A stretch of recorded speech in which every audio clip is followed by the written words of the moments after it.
Hello everyone, I am doctor Jagjit, I am history teacher. आज हम Arya Samaj movement इसके बारे में पढ़ेंगे।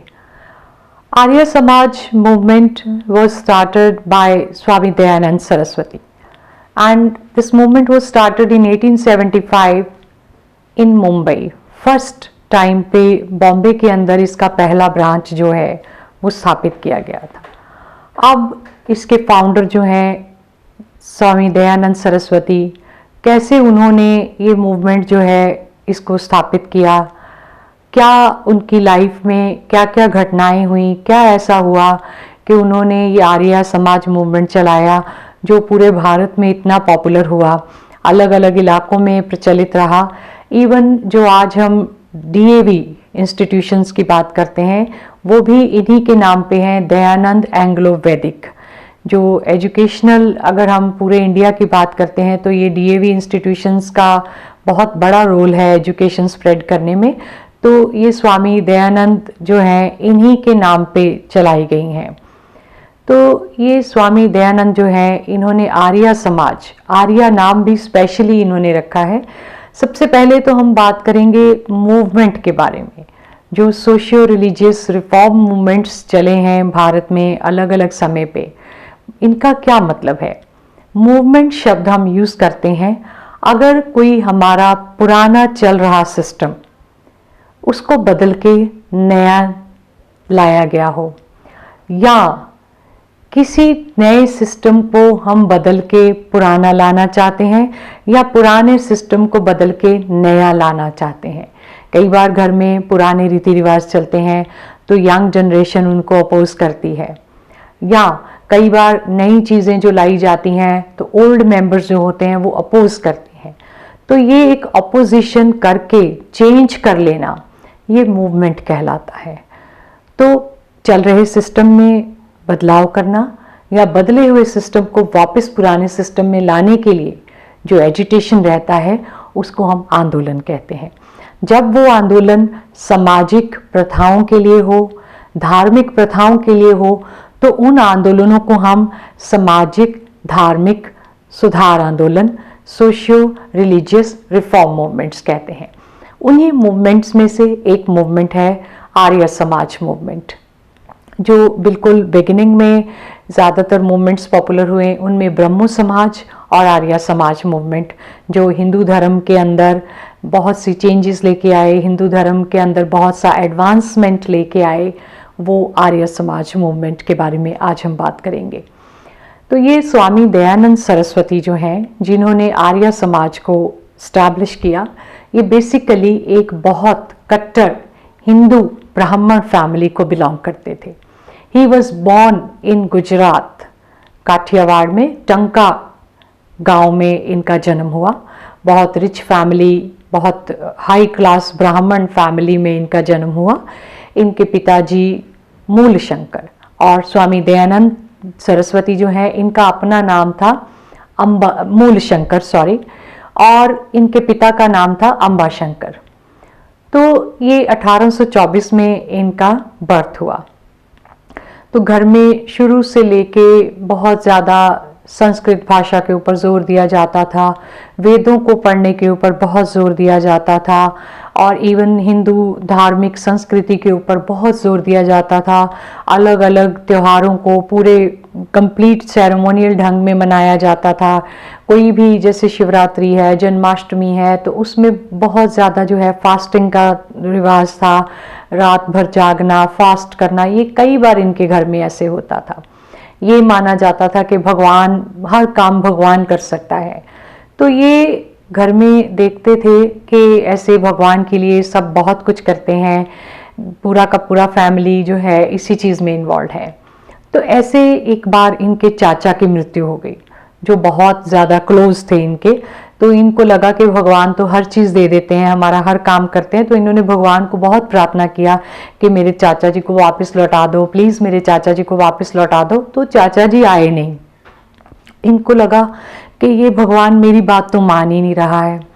फिर उसके बाद में इनकी एक बहन जो है उनकी मृत्यु हो गई। उसको भी बड़ा मांगा कि भगवान इसको तो वापस दे दो, वो भी वापस नहीं आई। तो धीरे धीरे इनको ऐसे लगने लग गया कि ये वो जो पेरेंट्स इतना ज़्यादा स्ट्रॉन्ग बिलीव करते हैं कि भगवान हमारे लिए सब कुछ करेगा, भगवान के नाम पे ये खाना नहीं खाते, कई कई दिन भूखे रहते हैं, दिन रात कई बार जागते हैं, तो ये भगवान तो बात सुनता ही नहीं है। तो ऐसी क्या बात है। इनको धीरे धीरे मतलब फैमिली के साथ में ऐसे टसल होने लग गए। इन्होंने बोलना कि मैंने भगवान से ये मांगा, मुझे तो मिला नहीं, पता नहीं आप किस बात के लिए। तो पेरेंट्स गुस्से में आ जाते थे कि ऐसा नहीं बोलना है, हम भगवान को मानते हैं। तो धीरे धीरे घर में इनका मनमुटाव होने लगा। और एक बार मतलब जो मेन एक इंसिडेंट इनकी लाइफ का बना वो शिवरात्रि का त्यौहार था। शिव को जो लोग मानते हैं, शिवरात्रि का त्यौहार मनाते हैं। उसमें क्या करते हैं कि लोग शिव की मूर्ति के आगे बहुत से फल और मिठाइयाँ रखते हैं और ये माना जाता है कि पूरी रात जो है वो जागा जाएगा और शिव की मूर्ति के पास में बैठते रहेंगे। तो कई बार घर में क्या करते हैं कि पूरे रात अगर जागना है तो सारी फैमिली नहीं जाग पाएगी, हर किसी को नींद आती है, तो कुछ कुछ घंटे का टाइम दे दिया जाता है कि आप बैठ जाओ घर के अंदर, या मंदिर बनाया है या बाहर कोई मंदिर बनाया है अपनी कम्युनिटी का, तो कुछ कुछ टाइम दे दिया जाता है कि तुम अब जागोगे 2 घंटे, हम सोएंगे, फिर दूसरा मेंबर जागेगा। तो रात का एक टाइम पीरियड इनको भी दे दिया गया कि आप इस टाइम पीरियड में जागते रहेंगे। तो ये जाग रहे थे, ये देख रहे थे कि शिवरात्रि है, शिव की मूर्ति है, इतना सामान पड़ा है। इन्होंने ये देखा कि एकदम से एक चूहा आया और शिव की मूर्ति के आगे जो सामान पड़ा है उसको खाने लग गया। तो वो ये देख रहे हैं कि ये तो शिव कुछ कह ही नहीं रहे उसको, वो चूहा तो जो चाहता है वो खाने को चाहता है तो खा ही जा रहा है। तो इन्होंने आगे भाग के ऐसे चूहे को भगाया। तो कुछ देर बाद जब ये मतलब घर गए, इन्होंने घर में जाके अपनी मदर को बोला कि ये तो कुछ भी नहीं कर पा रहे हैं शिव, तो वो चूहा तो सारा कुछ जूठा कर जाता, मैंने उसको भगाया। तो इन्होंने ऐसे बोलने की कोशिश की कि आप जिनके लिए रात भर जाग रहे हो, व्रत करके बैठे हो, खाना नहीं खाया है सारी रात, तो वो मतलब आप देखते नहीं कि वो अपने आप को नहीं बचा पा रहे एक चूहे से, तो हमें क्या बचाएंगे। तो पेरेंट्स बड़े नाराज हुए। मदर ने भी बोला भी ऐसे नहीं बोलना, ये गलत बात है। इन्होंने बोला मुझे बड़ी भूख लगी है। तो माँ ने क्या किया, चोरी से खाना खिला दिया। इनको लगा कि अगर ये बात सच होती कि हम पूरी रात खाना नहीं खाएंगे तो मेरी माँ मुझे खाना क्यों खिला देती, कि ये लोग क्या कर रहे हैं कि नाम लेते हैं कि भगवान कुछ भी कर सकते हैं, हमें भगवान के नाम पे पूरा भूखे रहना है, पर अंदर से कोई भी कुछ भी कर रहा है।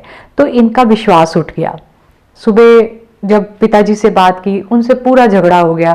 वो कहने लगे कि नहीं, ये हमारी संस्कृति है, हम ब्राह्मण हैं, हम ऐसे ही मानेंगे। तो इनको भी बुरा लगा कि आप बात पे यकीन तो करते नहीं है, इतना भी क्या अंधविश्वास करेंगे भगवान के ऊपर कि आपको कुछ मिल तो रहा नहीं है, आप ये सोचते हैं कि हम सब कुछ भगवान देते हैं, पर आप तो खुद अपना काम करते हैं।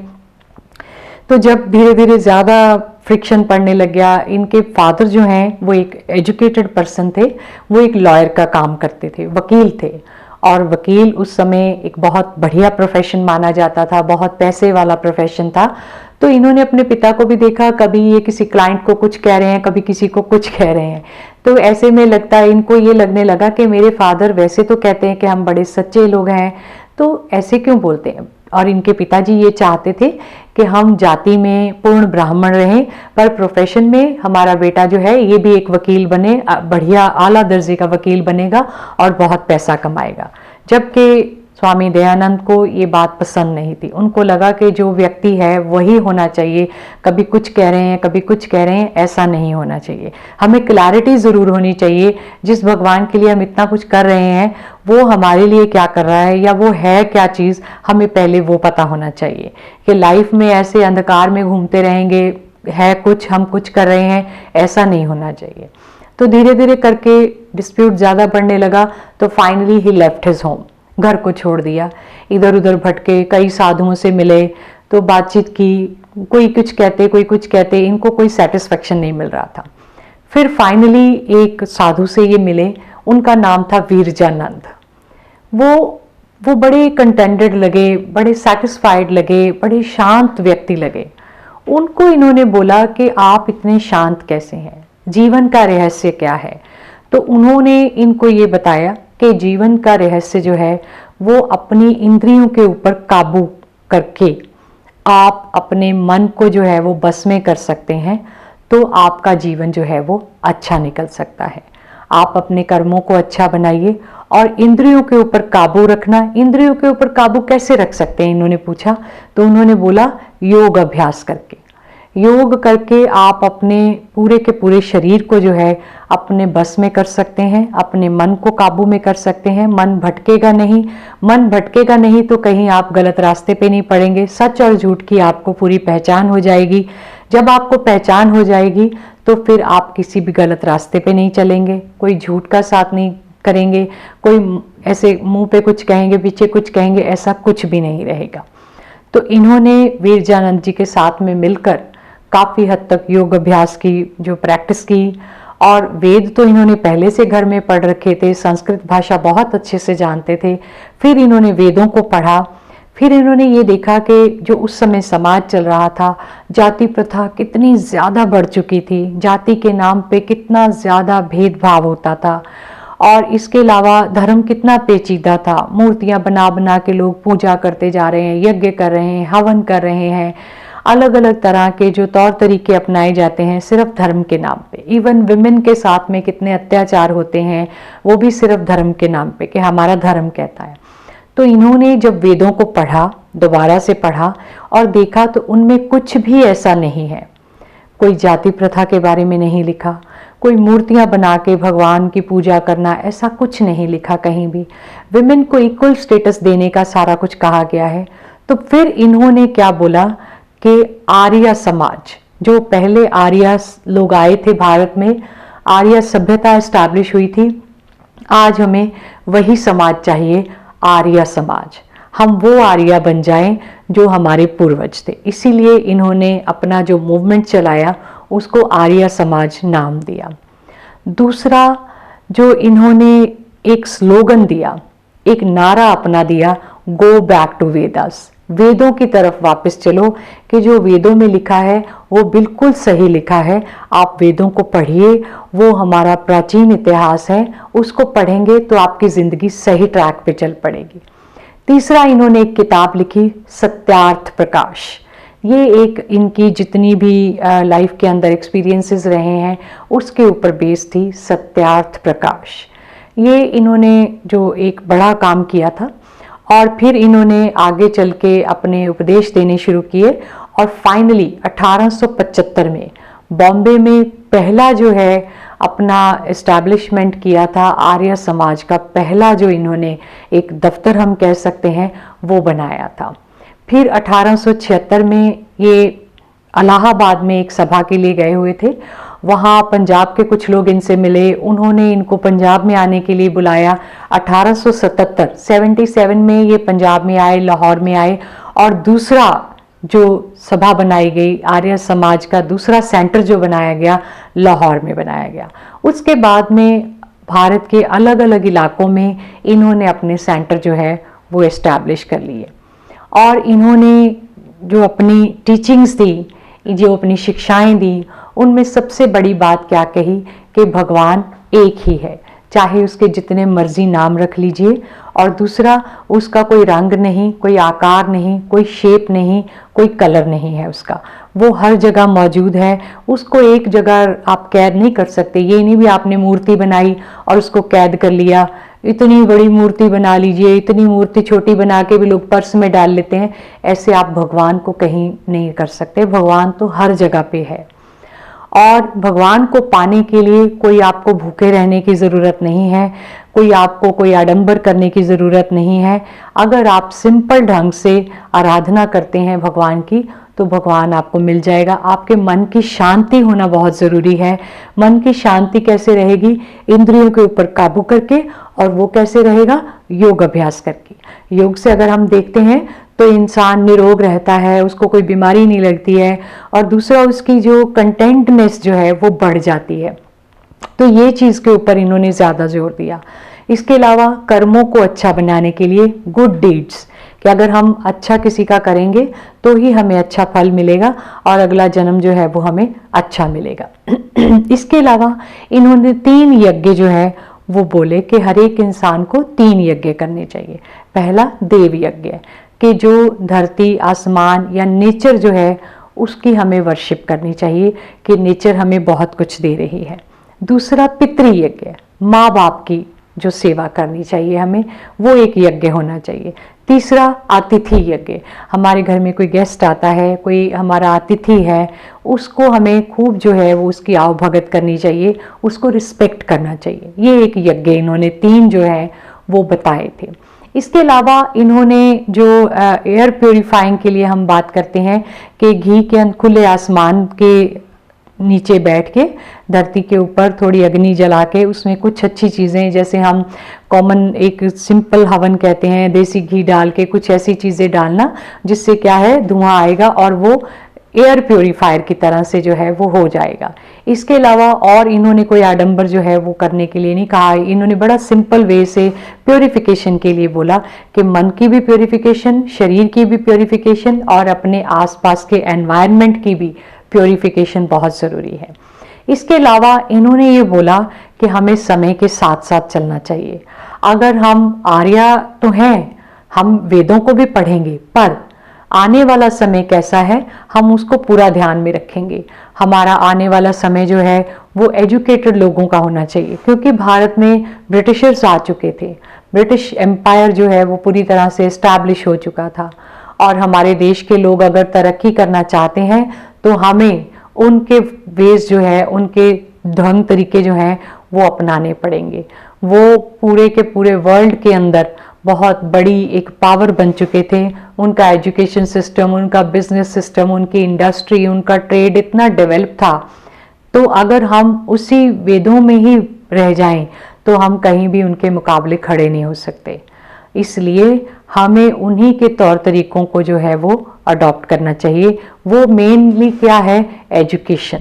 तो स्वामी दयानंद सरस्वती जो हैं, ये मूल शंकर जो हैं, इनको धीरे धीरे लोगों ने स्वामी दयानंद सरस्वती के नाम से जाना जाने लगा। स्वामी ने क्या कहा, दयानंद सरस्वती ने, कि एजुकेशन जो है, शिक्षा, वो हमारे देश के लोगों के लिए बहुत महत्वपूर्ण जो है वो होनी चाहिए। इसी के सिर पे हमारे लोग जो हैं वो तरक्की कर सकते हैं। और शिक्षा भी हमें ऐसी ग्रहण करानी है अपने लोगों को कि हमें ऑफिसर बनाने हैं, हमें क्लर्क नहीं बनाने। ये देखिए, एक ब्रह्मचारी होने के साथ साथ में, एक जैसे हम साधु कहते हैं, उसके होने के साथ साथ में एक बड़ी प्रोग्रेसिव सोच भी उन्होंने अपने देश के लोगों के लिए रखी, जो बड़ी काम आई। और इसीलिए इन्होंने एजुकेशन को बढ़ावा दिया कि वो भी एजुकेशन ऐसी पढ़ें जो ऑफिसर बने। ऑफिसर बनना चाहते हैं तो उनको साइंस, टेक्नोलॉजी, हर चीज़ के बारे में जो है वो पढ़ाई करना पड़ेगा, मतलब मॉडर्न एजुकेशन जो है उसकी तरफ जाना पड़ेगा। तो ये सारे के सारे व्यूज़ थे स्वामी दयानंद सरस्वती के, और ये अलग अलग जगहों पे चलते थे, जाते थे, लोग कभी इनको बुलाते थे अपने पास में। ऐसे ही जोधपुर के राजा सज्जन सिंह ने इनको अपने पास बुलाया हुआ था। तो इन्होंने देखा कि राजा सज्जन सिंह जो है, उनका जो लाइफस्टाइल है बड़ा लेविश है, वो उनके जो दरबार में नर्तकियां घूमती हैं, तो इन्होंने उनको समझाने की कोशिश की कि आप इन चीज़ों में मत पड़िए। तो एक नर्तकी जो है उसने इनके खाने में जहर मिला दिया, और वहीं पे जोधपुर में ही 1883 में जो ये स्वामी दयानंद सरस्वती हैं, इनकी वहाँ पे मृत्यु हो गई। बट उसके बाद में ये जो इन्होंने आर्य समाज मूवमेंट चलाया, ये ख़त्म नहीं हुआ, बल्कि ये काफ़ी हद तक आगे बढ़ा। इनके जो श्रद्धालु थे, इनके जो फॉलोअर्स थे, उन्होंने इसको काफ़ी हद तक आगे ले जाया। Thank you.